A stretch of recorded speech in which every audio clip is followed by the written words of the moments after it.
Question number 30 में क्या बोल रहे हैं? The locus of mid points of the chord of parabola y square equals to 4x which are of constant length 12 is. So question को समझेंगे। सबसे पहले क्या बोल रहा है? तो बेसिकली एक पैराबोला है y square equals to 4x।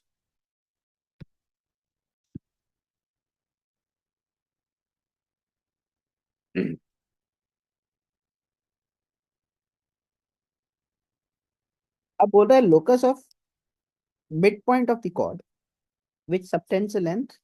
इसका midpoint h comma k मान लेते हैं और ए बी जो लेंथ है वो 12 दिया हुआ है। आपके पास ए बी जो लेंथ है वो 12 दिया हुआ है और कोई भी पॉइंट क्या ले सकते हैं? ए का value. Basically parabola y square equal to 4x दिया हुआ है, तो ए टी स्क्वायर मतलब टी स्क्वायर कॉमा 280 मतलब t square comma 2t point होगा। ठीक है, तो पॉइंट ए मेरा क्या हो गया? T 1 square comma 2t1। Point b मेरा क्या हो गया? T 2 square comma 2t2। ये मेरा अरेंजमेंट।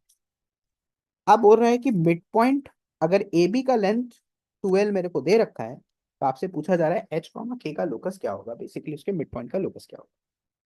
तो यहाँ पर तो एक दो बातें तो मैं अपने आराम से बोल सकते हैं। क्या? सबसे पहला, t 1 square plus t 2 square by 2 is equals to मेरे पास एच है, which implies t 1 square plus t 2 square का जो वैल्यू है वो मेरे पास 2h है। ये पता है मेरे को। Similarly 2t1 plus 2t2 mid point है ना, बाई 2 इज इक्वल्स टू के है, which implies t 1 plus t 2 का जो वैल्यू है वो भी मेरे को के दे रखा है। ये मेरे को सॉरी पता है। ठीक है, क्योंकि mid point of the locus चाहिए। तो t 1 square plus t 2 square is 2h and t 1 plus t 2 is equals to k. This is something which I already know. अब देखिए सर, ए बी जो डिस्टेंस है वो क्या होगा? A B distance is root over of x2 minus x1 whole square. So t 1 square minus t 2 square plus y2 minus y1 whole square मतलब 2t1 minus 2t2 का whole square. अब यहाँ पे मैं क्या कॉमन ले सकता हूँ? ध्यान दीजिएगा। आई कैन सिंपली टेक, तो ए बी जो लेंथ है वो 12 मेरे को दे रखा है, तो मैंने लेफ्ट में सब्सटीट्यूट कर दिया उसको ऑलरेडी। अब यहाँ पर बाहर क्या चला जाएगा? Mod of T 1 minus t 2। बिल्कुल ये दिख रहा है, आपको दिखना चाहिए, क्योंकि यहाँ से तो 2 स्क्वायर टी 1 माइनस टी 2 का होल स्क्वायर है और इधर T 1 minus t 2 into T 1 plus t 2 का होल स्क्वायर है। तो टी 1 माइनस टी 2 का होल स्क्वायर को जब मैं लूंगा तो mod of T 1 minus t 2 हो जाएगा। और यहाँ पर क्या बचेगा? टी 1 प्लस टी 2 का होल स्क्वायर प्लस 4 बच गया मेरे पास। अब देखो, जब मेरे को इतना सारा इंफॉर्मेशन ऑलरेडी पता है, क्या क्या? T 1 square plus t 2 square मेरा 2h है और टी 1 प्लस टी 2 मेरा के है। इसको अगर मैं स्क्वायर करूं तो क्या हो जाएगा? T 1 square plus t 2 square plus 2t1 t2 is equal to k square हो गया। तो यहाँ से मेरे पास 2h plus 2t1 t2 equal to k square आ गया।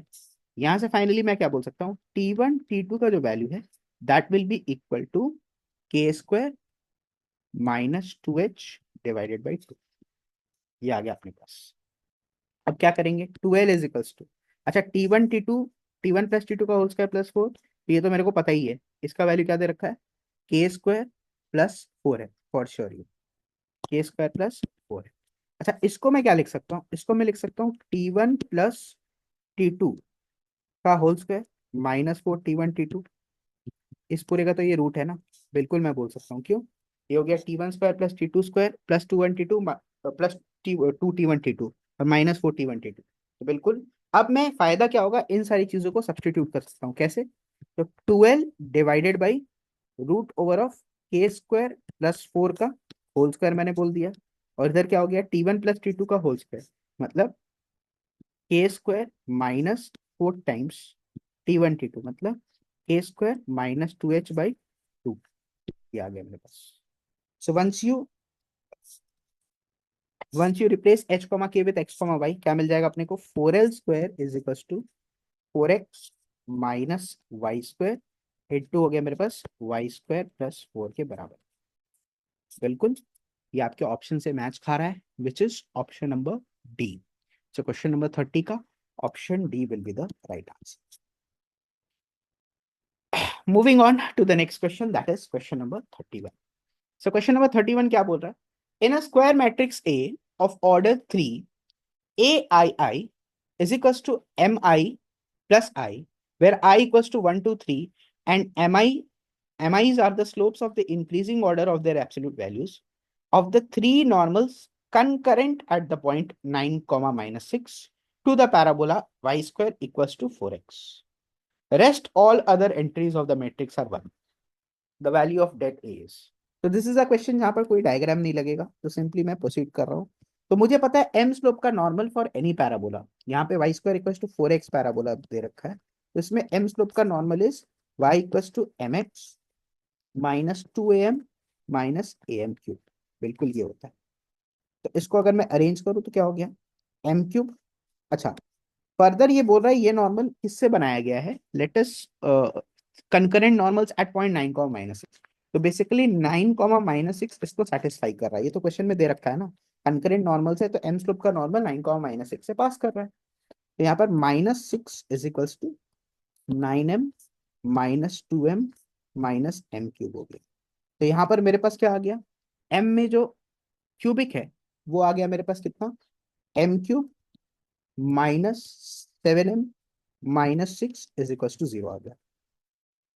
अब यहां से मेरे को हिट एंड ट्रायल से पता है कि इसका एक स्लोप तो m इज इक्वल टू -1 है। ये कैसे, आप सीधा पुट करके देख लो, m इक्वल टू -1 सेटिस्फाई कर रहा है। तो -1 -6 विच इज -7 प्लस 7, ये तो 0 होता है। तो एक तो m मेरे को -1 मिल गया। अब मैं क्या करूंगा, अब you simply divide m+1, you simply divide m+1 with m cube minus 7m minus 6, जैसा आपने क्यूबिक को सॉल्व करने के लिए करते हैं। What you will get is, तो ये मैं प्रोसेस कंप्लीट करके आप ये घर पे कंप्लीट कर सकते हैं, ये मैंने कंप्लीट करके रखा है। And what you get is basically ये पूरा का पूरा फैक्टराइज हो जाएगा, m cube minus 7m minus 6 आपके फैक्टराइज हो जाएगा m+1 m+2 and m-3। Absolute values में अब आपको अरेंज करना है, यानी कि एब्सोल्यूट वैल्यूज में जब आपको अरेंज करना है तो m1 का वैल्यू कितना हो जाएगा, सॉरी एब्सोल्यूट वैल्यूज में अरेंज करना है तो सबसे पहला वाला m1 हो गया मेरा -1, m2 हो गया -2, m3 हो गया, this is what it is. तो अब डिटर्मिनेंट बनाते हैं, डिटर्मिनेंट का ही तो वैल्यू पूछ रहा है, तो डिटर्मिनेंट मैं डायरेक्टली डिटर्मिनेंट बना दे रहा हूँ यूजिंग द इंफॉर्मेशन। तो सारे एंट्रीज 1 है, डायगोनल एलिमेंट्स को छोड़कर, डायगोनल एलिमेंट्स को डिफाइन कर दिया है कैसे, A I I is equals to M I plus I. तो डायगोनल एलिमेंट्स को पहले छोड़ दो, छोड़ के सबको 1 बैठा देते हैं अपने, जस्ट मेकिंग इट सिंपल। अच्छा, अब आते हैं पहले डायगोनल एलिमेंट पे। तो A11 क्या हो रहा है, A11 बोल रहा है बेसिकली m1 प्लस आई का वैल्यू तो 1 है, तो m1 का वैल्यू कितना है मेरे पास, -1 + 1 बोल दिया, अरेंज कर दो उसको असेंडिंग ऑर्डर में, तो ये हो गया मेरा 0। A22 का वैल्यू क्या हो गया, m2 + 2, m2 का वैल्यू फिर अगेन -2 + 2 विच इज 6, तो ये भी हो गया 0। A33 का वैल्यू कितना हो गया, A33 का वैल्यू m3 और यहाँ पर प्लस कितना हो गया 3।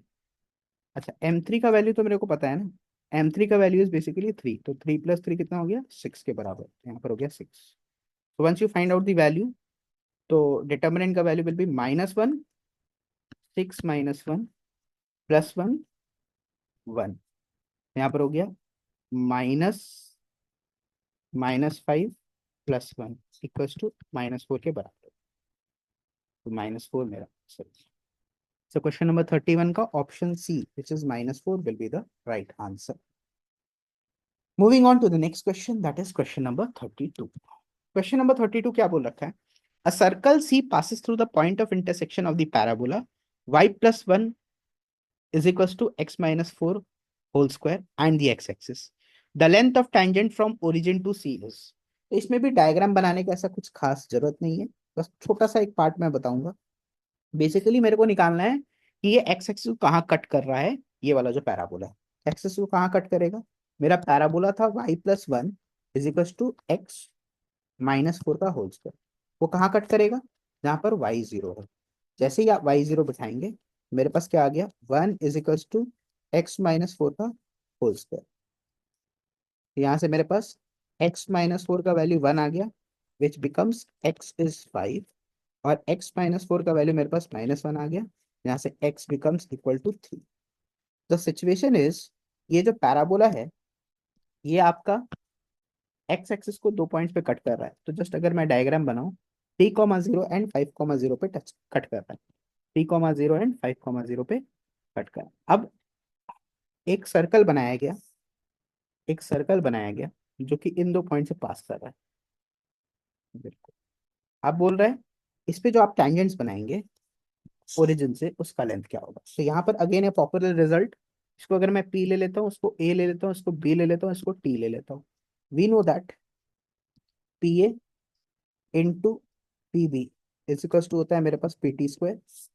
तो यहाँ से पी टी जो है is equal to root over of p a into p b, into 3 into 5 हो गया। तो यहाँ पर पी टी का वैल्यू जो है, पी टी का वैल्यू जो है वो √15 के बराबर है।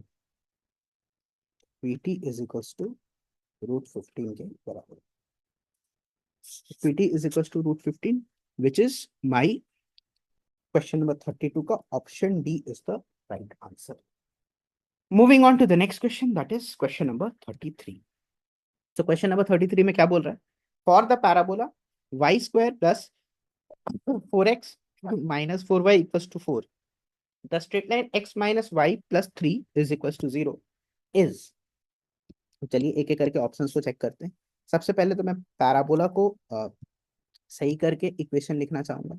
तो अगर वाई स्क्वायर -4y है is equals to -4x plus 4 है, तो यहाँ पर +4 +4 दोनों तरफ करेंगे तो क्या आ जाएगा मेरे पास अल्टीमेटली, मेरे पास आ जाएगा y-2 का whole square is equals to -4 times x-2। तो पैराबोला कुछ इस तरीके का दिखेगा। इसका वर्टेक्स जो है बेसिकली 2,2 पे रहेगा, और वर्टेक्स हो गया 2,2, और लेफ्ट के तरफ रहेगा ये पैराबोला, लेफ्ट की तरफ पैराबोला ऐसे झुका रहेगा। अब क्या बोल रहे हैं, अच्छा इसका फोकस क्या होगा। अब फोकस तो अपने डायरेक्टली निकाल सकते हैं ना, इसका axis of symmetry x axis के पैरेलल होगा, तो फोकस 1 यूनिट्स लेफ्ट में हो गया, तो 1,2 होगा, ये मेरा फोकस हो गया। तो फोकस अगर 1,2 है तो focal chord x-y+3 line equal to 0 का बात हो रहा है। तो अगर ये फोकल कॉर्ड हुआ तो 1,2 सेटिस्फाई करना चाहिए, जो कि नहीं कर रहा है। आप पुट कीजिए 1-2 -1 + 3, तो फोकल कॉर्ड तो नहीं है। जब फोकल कॉर्ड नहीं है तो ऑप्शन ए भी गया, ऑप्शन सी भी गया, कि दोनों में बोल रहा है, ए में बोल रहा है फोकल कॉर्ड, सी में बोल रहा है फोकल कॉर्ड है नॉर्मल कॉर्ड। अब अपने को बस चेक करना है कि ये नॉर्मल कॉर्ड है या नहीं। अच्छा एम स्लोप का नॉर्मल कॉर्ड क्या होता है, y-y1, y is equal to m of, shifted में कैसे लिखते हैं, एम ऑफ x-2a, ए का वैल्यू कितना है यहाँ पे -2am -a m3, ऐसे बोलते हैं बिल्कुल। यहाँ पर मेरे पास क्या हो गया, y-2 equals to mx-2m plus 2m plus m3। ठीक है, ये कैंसिल हो गया, मेरे पास क्या बच गया, y equals to mx plus m3 plus 2। किसके बारे में बात हो रहा है, y is equals to x+3 के बारे में बात हो रहा है। तो बेसिकली जब m का वैल्यू मेरे पास 1 है तो क्या करेंगे, y is equals to x+3, बिल्कुल आ गया। तो ये नॉर्मल कॉर्ड तो है, नॉर्मल कॉर्ड है बट फोकल कॉर्ड नहीं है, तो सिर्फ अपने क्या बोलेंगे, ऑप्शन बी। तो ये सिर्फ एक नॉर्मल कॉर्ड है। So this was all about the solving of parabola, single correct. Thank you, meet you in the next video.